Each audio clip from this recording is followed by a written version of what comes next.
اب اس میں اعظم کی حقیقت کیا ہے؟ اس میں اعظم ہے یقین اعظم.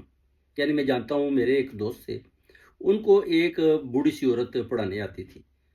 تو وہ جب پڑھاتی تھی تو اس کے بعد اس کے اوپر عمل بھی ہوتا تھا اور اس کو پتہ چلتا تھا کہ اس کو اس کا بہت زیادہ فائدہ بھی ہو رہا ہے.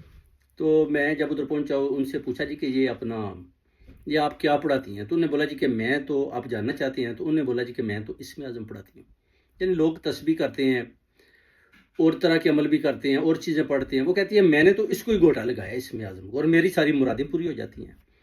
یعنی آپ کہہ لیں کہ اسم اعظم اگر آپ یقین رکھتے ہیں تو اس پر یقین اعظم بھی ہونا چاہیے. اگر آپ یقین کے ساتھ دل کی گہرائیوں کے ساتھ اس کو پڑھیں گے تو آپ کی ہر دعا قبول ہوگی، آپ کی ساری منزلیں آپ طے کر جائیں گے، آپ کے سارے وعدے پورے ہو جائیں گے، آپ کے سارے اقرار نامے پورے ہو جائیں گے، آپ جو کچھ چاہتے ہیں وہ بن جائیں گے.